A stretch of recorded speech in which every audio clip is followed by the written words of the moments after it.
ஓம் சாய்ராம். அத்தியாயம் 34. உதியின் பெருமை தொடர்ச்சி.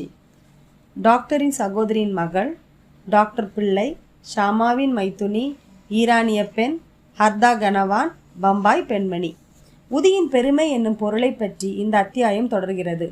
உதியை இட்டு கொள்வதில் மிகுந்த பலனளித்த விஷயங்களை பற்றி கூறுகிறது. டாக்டரின் சகோதரியின் மகன். மாலேகாவனில், அதாவது நாசிக் ஜில்லாவில் ஒரு டாக்டர் இருந்தார். அவரின் சகோதரியின் மகன் குணமாக்க இயலாத எலும்புருக்கி நோய் கட்டியால் துன்பப்பட்டான். டாக்டர் தாமும் அவரின் சகோதரர்களும் மற்ற மருத்துவ நிபுணர்களும் எல்லா விதமான சிகிச்சைகளையும் அறுவை சிகிச்சையும் கூட முயன்று பார்த்தனர். குணம் என்பதே இல்லை. அச்சிறுவனின் துன்பத்துக்கும் ஒரு முடிவில்லை. நண்பர்களும் உறவினர்களும் அந்த சிறுவனின் பெற்றோர்களிடம் தெய்வீக உதவியை கோரும்படியும் குணமாக்க இயலாத வியாதிகளை எல்லாம் தமது வெறும் கடைக்கண் பார்வையினால் மட்டுமே குணமாக்கி விடும் சாய்பாபாவிடம் முயற்சிக்கும்படியும் அறிவுறுத்தினர். எனவே பெற்றோர்கள் ஷீரடிக்கு வந்தனர்.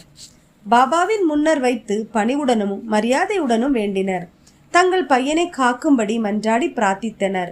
கருணை உள்ள பாபா அவர்களுக்கு ஆறுதல் அளித்து, இம்மசூதி அடைக்கலம் புகுவோர் இந்த பிறப்பிலும் காலத்தின் முடிவு வரையிலும் எதை குறித்தும் கஷ்டமே படமாட்டார்கள்.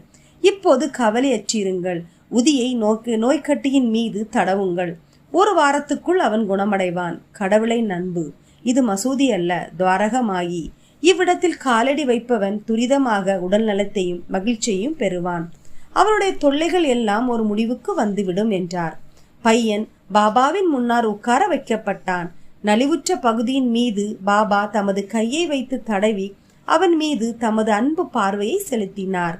பையன் மகிழ்ச்சி அடைந்தான். உதியை தடவிய பின்னர் அவன் குணமடைய தொடங்கினான். சில நாட்களுக்கு பின்னர் பூரண ஆரோக்கியம் ஆனான். பின்னர் பாபா உதியினாலும் பார்வையினாலும் குணப்படுத்தியதற்கு பாபாவிற்கு நன்றி செலுத்திவிட்டு பெற்றோர் ஷீரடியை விட்டு புறப்பட்டனர். இதையறிந்த அப்பையனின் மாமாவாகிய டாக்டர் ஆச்சரியம் அடைந்தார். தாம் ஏதோ விஷயமாக பம்பாய்க்கு போகும் வழியில் ஷீரடிக்கு போக விரும்பினார். ஆனால் மாலேகாவனிலும் மண்பாடியிலும் அவரிடம் சிலர் பாபாவுக்கு எதிராக பேசி அவரது செவிகளில் விஷத்தை பாய்ச்சினர். எனவே ஷீரடிக்கு தாம் விஜயம் செய்ய இருந்த எண்ணத்தை விட்டுவிட்டு பம்பாய்க்கு நேரடியாக சென்று விட்டார். தமது விடுமுறையின் மீதமுள்ள நாட்களை அவர் அலிபாகில் கழிக்க விரும்பினார். ஆனால் பம்பாயில் இருந்தபோது 3 தொடர்ந்து இரவுகளிலும் இன்னும் நீ என்னை நம்ப மறுக்கிறாயா என்ற ஒரு குரல் எழுந்தது. பின்னர் டாக்டர் தமது மனதை மாற்றிக்கொண்டு ஷீரடிக்கு செல்ல தீர்மானித்தார். பம்பாயில் ஒட்டு ஜுரம் வந்து ஒரு நோயாளி அவர் கவனிக்க வேண்டியிருந்தது. அது விரைவில் குணமடையும் அறிகுறி எதையும் காணோம். எனவே தமது ஷீரடி விஜயம் ஒத்தி வைக்கப்பட்டு விட்டது என்று அவர் நினைத்தார். எனினும் தமது மனதில் ஒரு சிறிய பரீட்சை வைத்துக் கொண்டார். நோயாளி இன்று குணமடைந்தால் நான் நாளை ஷீரடி விஜயம் செய்வேன் என்று கூறிக்கொண்டார். ஆச்சரியம் என்னவெனில், அவர் அத்தீர்மானம் எடுத்த அக்கணந்தொட்டே ஜுரம் நீங்க தொடங்கி உடல் சாதாரண நிலைக்கு வந்து விட்டது. பின்னர் தமது தீர்மானத்தின்படி அவர் ஷீரடிக்கு சென்றார். பாபாவின் தரிசனத்தை பெற்று அவரை வீழ்ந்து பணிந்தார். அவர் தமது அடியவராகும் வண்ணம் பாபா அவருக்கு அத்தகைய அனுபவங்களை அளித்தார். அவர் அங்கு 4 நாட்கள் தங்கியிருந்தார். பாபாவின் உதி ஆசீர்வாதங்களுடன் வீட்டுக்கு திரும்பினார். 15 நாட்களில் பீஜப்பூருக்கு உத்தியோக உயர்வால் மாற்றப்பட்டார். அவருடைய சகோதரி மகன் விஷயம் பாபாவை பார்ப்பதற்கு அவருக்கு ஒரு சந்தர்ப்பம் அளித்தது. இந்த விஷயம் ஞானியின் பாத கமலங்களின் மீது அசைக்க இயலாத பக்தியை அவரிடம் தோற்றுவிப்பதற்கு காரணமாயிருந்தது. டாக்டர் பிள்ளை. டாக்டர் பிள்ளை என்பவர் பாபாவின் மிக நெருங்கிய பக்தர். பாபா அவரை மிகவும் விரும்பினார். எப்போதும் அவரை பாவ், அதாவது சகோதரன் என்று அழைத்தார். பாபா அவருடன் அடிக்கடி பேசினார். எல்லா விஷயங்களிலும் அவரை கலந்து ஆலோசித்தார். அவர் எப்போதும் தமது அருகில் இருக்கவும் விரும்பினார். இந்த பிள்ளை ஒருமுறை நரம்பு சிலந்தி நோய் வந்து மிகவும் அவதியுற்றார்.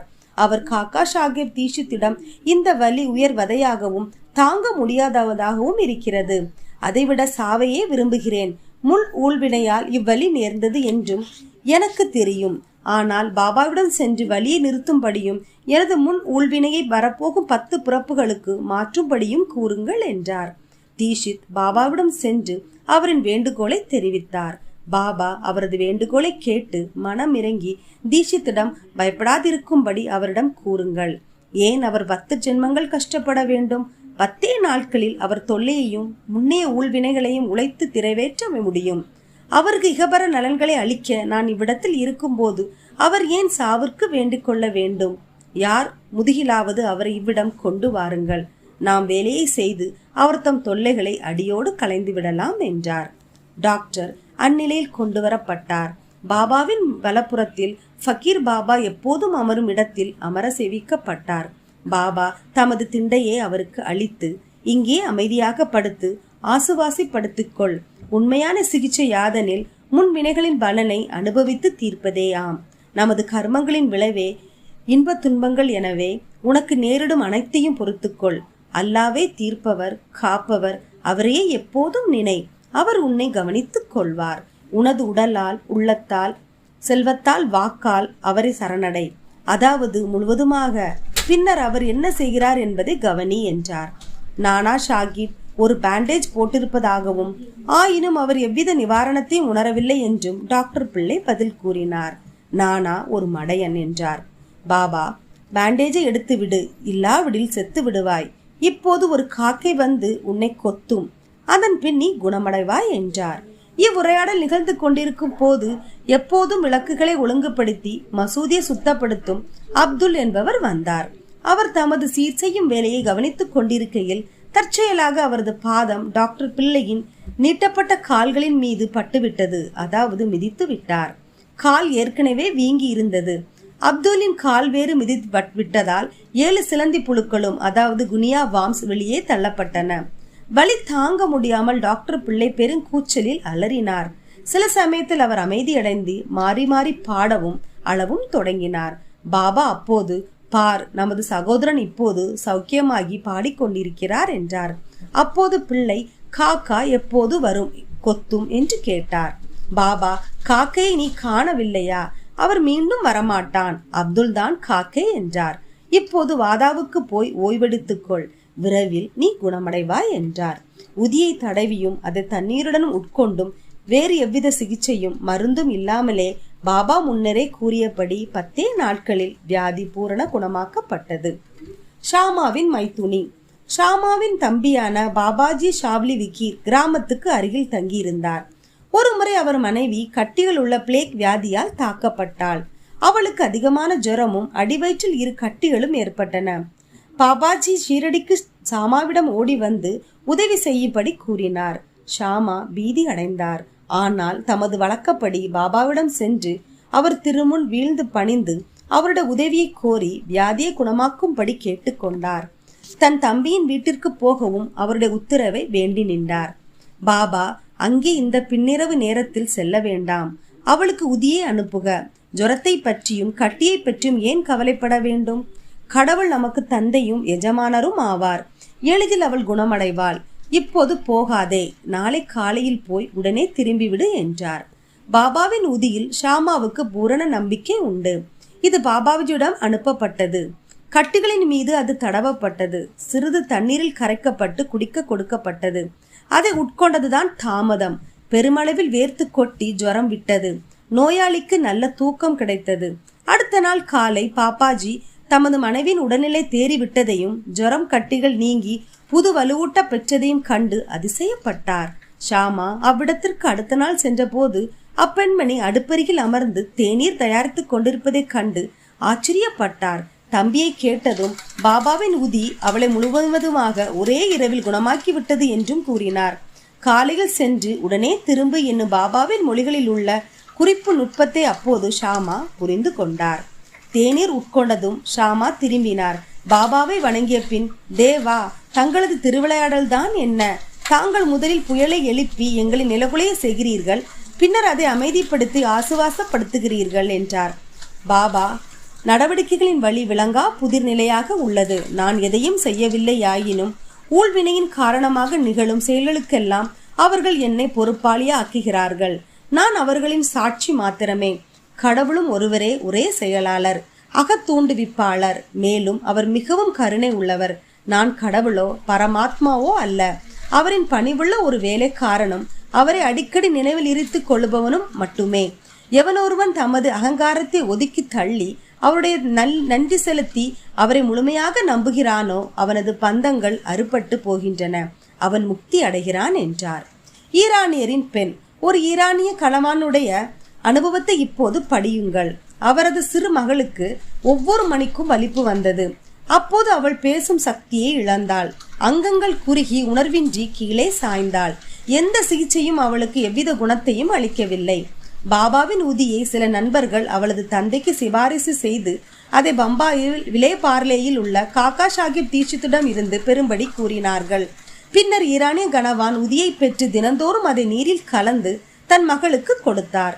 ஆரம்பத்தில் மணிக்கு ஒருமுறை வந்து கொண்டிருந்த வலிப்பு 7 மணிக்கு ஒருமுறை வரத் தொடங்கியது. அதற்கு சில தினங்களுக்கு பின் அவள் முழுமையும் குணமடைந்தாள். ஹர்தா கணவான். ஹர்தாவை சேர்ந்த முதியவர் ஒருவர் தமது மூத்திர பையில் உள்ள கல் ஒன்றினால் கஷ்டப்பட்டார். அத்தகைய கற்கள் எல்லாம் பொதுவாக ரண சிகிச்சை மூலமாகவே நீக்கப்படுகின்றன. மக்கள் அவரையும் ஒரு அறுவை சிகிச்சை செய்து கொள்ளும்படி கூறினர். அவர் முதுமையும் தளர்ச்சியும் உடையவராய் இருந்தார். அவருக்கு மனோதிடமும் தேவையாய் இருந்தது. அறுவை சிகிச்சைக்கு தன்னை உட்படுத்திக் கொள்வதை அவரால் நினைக்க இயலவில்லை. அவரது கஷ்டம் மற்றொரு வகையில் தீர இருந்தது. அந்த நகரத்தின் இனாம்தார் அந்நேரத்தில் அவ்விடத்துக்கு வரும்படியாக நிகழ்ந்தது. அவர் பாபாவின் அடியவர்களில் ஒருவர். எப்போதும் தம்மிடம் உதி கையிருப்பை வைத்திருந்தார். சிலரின் சிபாரிசின் பேரில் அம்முதியவரின் மகன் உதியை சிறிது அவரிடமிருந்து பெற்று தண்ணீரில் அதை கலக்கி தனது கிளத்தந்தைக்கு உட்கொள்ள கொடுத்தான். 5 நிமிடத்திற்குள் உதி உடம்பில் சார்ந்து கல் கரைந்து சிறுநீர் வழியாக வெளிவந்து விட்டது. முதியவரும் விரைவில் குணமடைந்தார். பம்பாய் பெண்மணி. பம்பாயில் காயஸ்த பிரபு ஜாதியை சேர்ந்த ஒரு பெண்மணி பிரசவத்தின் போதெல்லாம் கடும் வேதனை அடைந்தாள். ஒவ்வொரு முறை தான் கர்ப்பமானதும் என்ன செய்வதென்று தெரியாமல் அவள் பீதி அடைந்தாள்.